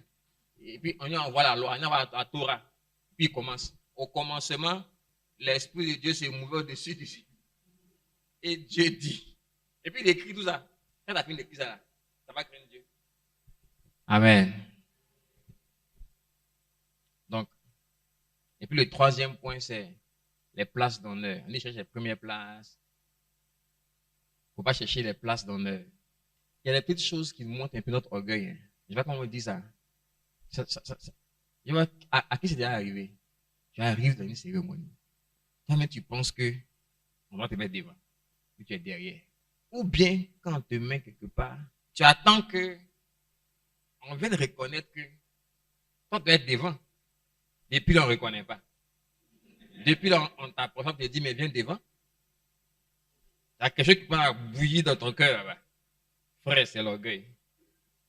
Il y a des subtilités où il y a des gens aussi. Souvent, ils font ça, c'est pour dire, bon, écoute, ça va ici. Je sais que c'est là que je dois être. Mais c'est bon là. L'orgueil, c'est une question de cœur. Finalement, tu ne sais pas. C'est une question de cœur. Souvent, les gens font des choses parce que Dieu regarde au cœur, non pas à l'apparence. La situation, c'est que tes parents t'ont habitué à un style de vie qui naturellement t'oblige à être. Et puis bon, après, d'autres événements pourront bouleverser un peu cette éducation que tu as choisie selon l'humilité. D'accord. D'accord. Oui. C'est dans les deux cas, en fait. Il y a la situation, il y a les faits où d'autres sont humbles de situation. Je vais dire, ils n'ont pas beaucoup de moyens. Et puis ici, elle parle vraiment de ceux qui quand même ont les moyens, etc. Mais l'éducation leur permet de ne pas être orgueilleux. Voilà. Il y a William qui a... Tu avais une question, hein? Ok. On va William d'abord. Ok. William. Juste une contribution à ce que Linda a dit. Oui. Au-delà même du noyau familial, il y a le milieu de socialisation. Très bien. Là où on grandit jusqu'à l'âge de 16 ans, a une influence sur notre façon de comprendre tout ce qui est autour de l'humilité, du complexe de supériorité et d'infériorité. Si dans ta maison même, tes parents même te donnent une éducation sur l'humilité et tout ça, mais que dans ton école, dans ton quartier, dans ton environnement, ça risque de déteindre sur une partie de ta personnalité, malgré les efforts même que quelquefois les parents vont faire. Donc, ce n'est pas seulement au niveau du noyau familial nucléaire, là. Il y a l'environnement aussi sur lequel on doit faire attention. Et ce qui dit est très important. Aujourd'hui, il y a beaucoup d'institutions académiques qui rendent les gens orgueilleux. Quand ils sortent de cet environnement académique, là, ou bien d'autres environnements, quand ils sortent de là, ils se croient supérieurs aux gens. C'est un exemple général que je prends. Même moi, j'ai fait l'ESCA. Mais je ne suis pas mes contemporains. Mais je dis que des environnements rendent les gens orgueilleux. Et comme il a dit, William, on ne voit pas que c'est subtil, hein, mais ça a un impact dans la société. Parce que les gens arrivent dans la société, dans des entreprises d'administration publique, etc. Et puis, ce conditionnement d'arrogance, de supériorité par rapport aux autres, là, n'est-ce pas, déteint dans leur façon de gérer les hommes, dans leur façon de gérer les situations. Et c'est ça qu'on attend d'arrogance dans la société. On attend d'arrogance dans la société. On attend d'arrogance dans la société, oui. C'est juste une contribution, une minute. On a eu la visite de quelqu'un de HSBC Londres. Il est sénégalais, il a fait la France, et puis après il est allé à Londres. Donc il a eu les deux systèmes. Il dit le système francophone là, il a dû faire un MBA à ESSEC, en tout cas une grande business school, pour pouvoir intégrer BNP. Alors qu'à Londres, on cherche d'abord à savoir tes compétences, et puis après maintenant, on regarde qui tu es. Voilà, donc c'est un peu comme vous dites là. Donc si on est dans un système francophone où on regarde beaucoup l'école, ça risque de conditionner des gens. Ils vont se dire que le gars, s'il vient de telle school, ok. Donc ça risque de conditionner un peu les RH, les managers pour dire que ceux-là, ils sont potentiellement supérieurs aux autres. Donc c'est le système qui le fait en fait. Voilà, parce que le système anglophone, ils s'en foutent quoi. Si le gars est mécanicien, mais je sais pas, tant qu'il fait le job, voilà. Merci. Vous savez, la question de l'arrogance et de l'orgueil là, c'est trop profond. C'est sociétal. Je donne un exemple. J'ai écrit un article sur le mot chrétien. Comment est-ce qu'on a commencé à appeler les gens chrétiens à Antioche? Je vais prendre une partie pour vous expliquer. À Antioche c'était une ville, une des grandes villes, la troisième grande ville, n'est-ce pas, de l'Empire romain. Après Rome, Constantinople, il y avait Antioche. Et à Antioche, il y avait des Juifs, il y avait des Grecs, il y avait des Romains. Et à Antioche, il y avait des divisions. Je vous épargne, n'est-ce pas, tout l'environnement socio-démographique d'Antioche. Mais il y avait cette arrogance, cet orgueil de chaque peuple. Les Juifs qui étaient à Antioche se croyaient supérieurs aux autres peuples à cause de leur religion et de leur patriarche. Les Grecs se croyaient supérieurs aux autres à cause de leur connaissance, de leur intellectualisme, de la civilisation. Et puis, les Romains se croyaient supérieurs aux autres à cause de leur puissance militaire et politique. Donc, c'est arrivé à un point où dans la ville d'Antioche, il y avait des murs qui séparaient les gens. Quand je dis des murs, là, comme ce que Trump voulait faire un mur entre le Mexique et les États-Unis, il y avait des murs à Antioche. Parce que les gens ne voulaient pas se mélanger. Donc, quand à Antioche, Barnabas et Paul ont fait le travail de fond pendant 12 mois, enseigner l'église, et l'église a commencé à grandir, et les gens ont vu un nouveau type d'homme à Antioche. Des gens qui ne se considéraient pas par rapport à leur culture, qui ne se croyaient pas supérieurs aux autres.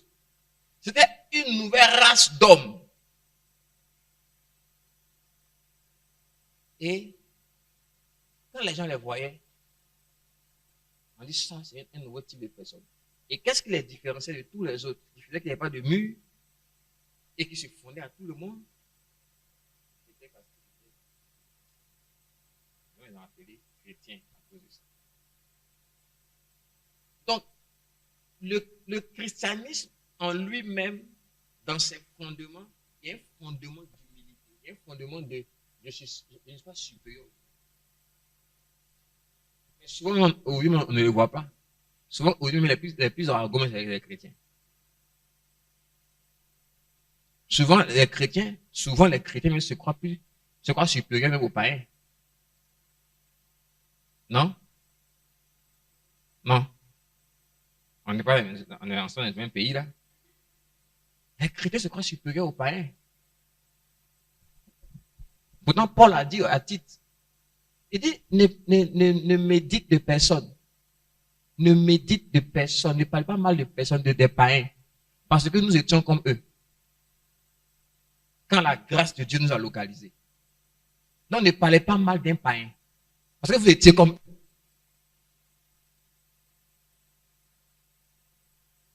on va mettre fin. Avec ta question. Là, on n'a pas fini. Oui, c'était pour revenir sur la subtilité de l'humilité. Il y a des actions qui sont on va dire, ce sont des actes d'humilité, mais qui peuvent être mal interprétés parce qu'on ne comprend pas forcément. Okay. Jésus a été serviteur. Je veux dire que toute sa vie, il a montré la position que l'homme doit avoir vis-à-vis de l'autre et tout ça. Donc j'aimerais que peut-être tu ramènes ça maintenant au contexte du professionnel. Le chef qui doit être, parce que Jésus a montré, hein, il a dit que celui qui veut être grand, il envoie un enfant. Voilà. Après, il a dit celui qui veut être grand doit être serviteur de tous. Maintenant, de la position de chef d'entreprise qui doit manager toute une équipe, être à la fois chef et serviteur, c'est souvent un peu compliqué à dire, bon, voici le chef, mais c'est lui qui est le serviteur, en fait. En même temps, on entend les chefs d'État dire que non, je suis à votre service. C'est ça. Mais bon, moi, j'ai pas de gyrophare, mais lui, il a un gyrophare, mais il est à mon service. Bon, voilà un peu, j'aimerais que tu puisses aborder cet aspect-là. D'accord. Qui veut intervenir sur ça?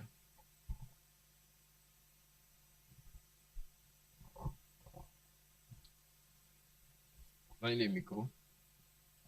En principe même, je pense que peut-être que pour les prochaines formations, il faut les faire en forme de, après atelier. C'est très intéressant. C'est très intéressant après quand il y a un moment où on intervient, où chacun échange et voilà, sur les différents points. C'est très intéressant la question. C'est dans les attentes là. Voilà. Mais l'enseignement devrait pouvoir permettre de répondre à ça. Donc allons-y dans les échanges, puis après je vais donner un point. Et puis on va finir. Oui, vas-y. Moi, ce que je veux dire par rapport à la première partie de son intervention sur le chef d'entreprise qui doit revêtir la casquette de serviteur. En fait, ce que je peux dire, c'est que le chef d'entreprise, il doit montrer l'exemple. Bon, je ne vais pas utiliser d'autres thèmes, leadership par l'exemple ou bien quoi, mais ce que tu exiges des autres, il faut que toi-même tu sois en train de le faire. On ne dit pas de faire le travail du technicien de surface, tu arrives, c'est toi qui commences à balayer, ou bien c'est toi qui sers le café. Tu peux servir le café, mais ce que tu demandes qu'il fasse professionnellement, il faut que toi aussi, tu puisses être en train de délivrer. Bon, moi, c'est ce que je veux dire par rapport à la première partie de son intervention. Ok, merci. Oui, elle va intervenir. Moi, ce que je voulais ajouter, c'est également de respecter le travail de la personne. Quelle que soit la personne qui est en face de nous. C'est quand elle parlait que j'ai eu à penser à ça. Il faut respecter, même si la personne est là pour nettoyer, mais pour ce que la personne fait, respecte cette personne pour cela. Ok, merci. Ce sont une très bonne réponse. Hein. C'est des façons de montrer qu'on est serviteur. En fait.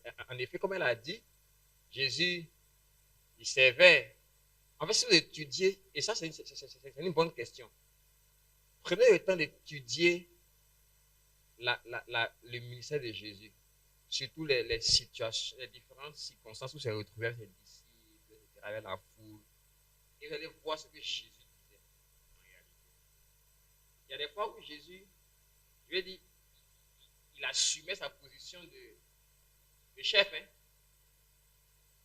Je vais dire, la femme qui a touché son truc là, je vais dire, il partait, ses disciples étaient autour de lui comme les gars de bord. Hein. Il partait et puis elle a touché le bord, il s'arrêtait, il dit, mais qui a touché le bord? Les disciples, non, mais les gens te pressent comme ça, et puis tu dis qu'il y a quelqu'un qui a touché le bord de mon vêtement. Donc tout le monde s'est arrêté. Maintenant, la femme, elle dit, c'est moi.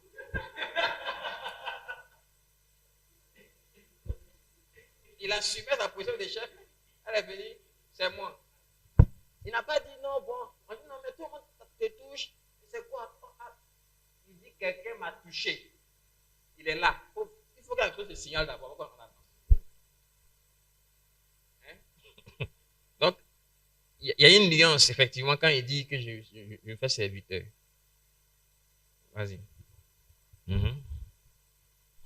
Je suis vraiment content des réponses parce que, effectivement, l'enseignement devrait nous permettre de répondre à la question. Et aujourd'hui même, j'ai eu un entretien avec le DRH qui expliquait en fait que le manager, en fait, bon, pas le système francophone, mais particulièrement en Afrique, qui ne sont pas trop développés, le manager, le responsable, le directeur, il est trop dans l'opérationnel. Son rôle, c'est de développer les équipes pour que l'équipe qui est dans l'opérationnel puisse atteindre les objectifs. Et avec sa réponse, j'ai vu une partie, en tout cas, de mon rôle en tant que responsable aussi. J'ai remarqué que la plupart de mon temps que j'accorde à l'équipe, c'est de déblayer le chemin pour qu'eux, ils aillent vite. Quand il y a les situations conflictuelles, j'ai dit, donnez-moi voix penser.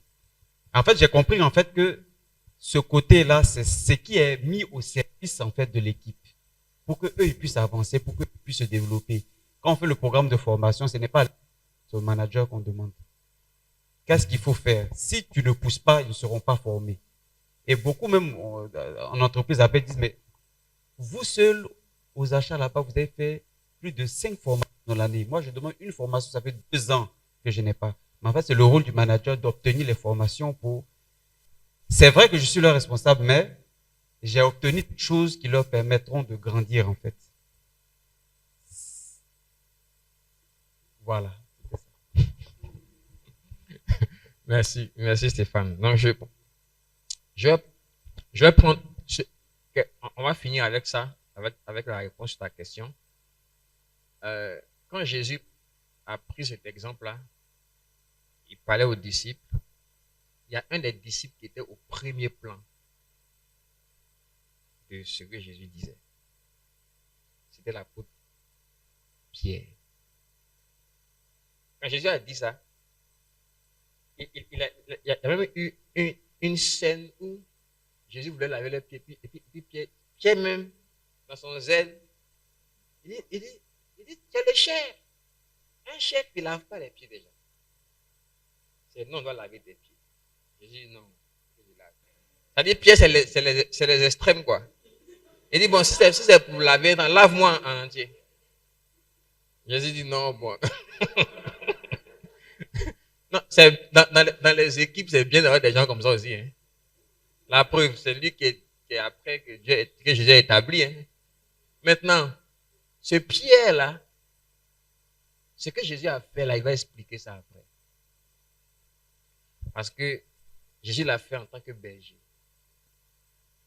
Dans le livre de Pierre, Pierre va s'adresser aux évêques. Et il va leur dire ce que Jésus leur a dit. Il va leur dire ça aussi. Mais Pierre va mieux expliquer ce que ça veut dire. 1 Pierre 5. 1 Pierre 5, verset 1 à 6. 1 Pierre 5, verset 1 à 6. Allons-y. 1 Pierre 5, verset 1 à 6. Voici les exhortations que j'adresse aux anciens qui sont parmi vous. Donc, ancien, ça veut dire évêque. Ça veut dire bishop. Allons-y. Ça veut dire berger. Allons-y. Moi, ancien comme eux, témoin des souffrances de Christ et participant de la gloire qui doit être manifestée. Paissez le troupeau de Dieu qui est sous votre garde, non par contrainte, mais volontairement selon Dieu. Non pour un gain sordide, mais avec dévouement.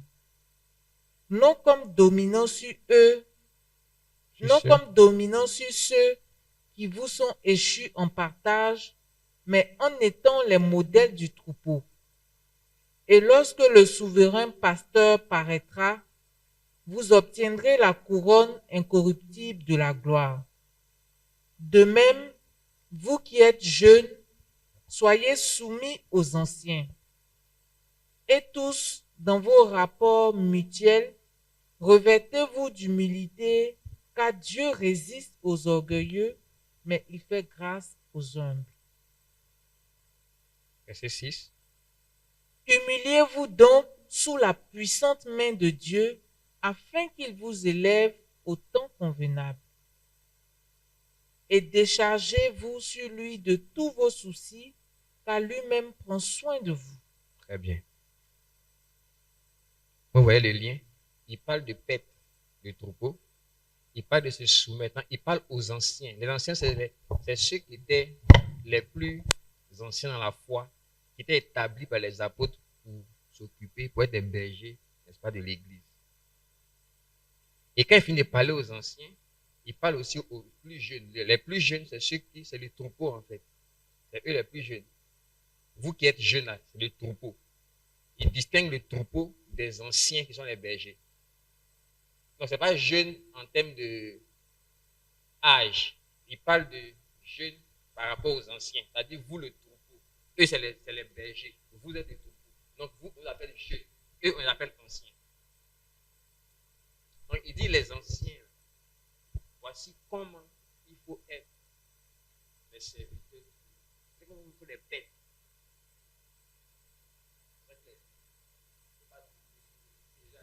Les chefs des nations. Pierre était là quand Jésus dit. Il répercute l'enseignement.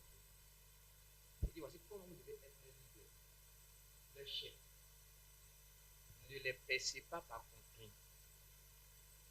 Ne les pressez pas pour un gain sordide de l'argent. Ne dominez pas sur eux, mais soyez leur modèle.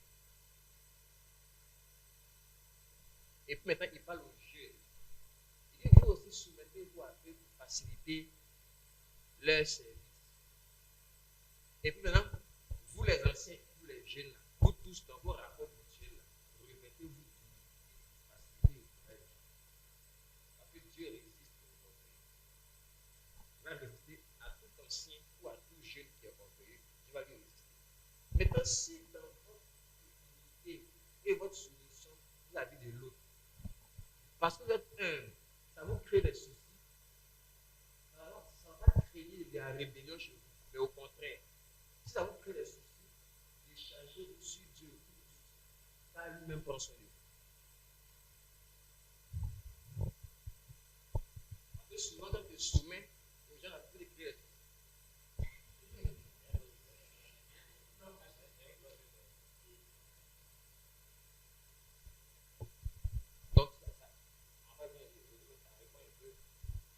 C'est comme je disais, être le modèle du troupeau. Donc, ça ne veut pas dire qu'il faut prendre leur place, mais comme je dis, il faut les servir. Et en regardant la vie de Jésus, on peut avoir des réponses par rapport à cela. Donc, être un bon chef, mais être en même temps un bon serviteur.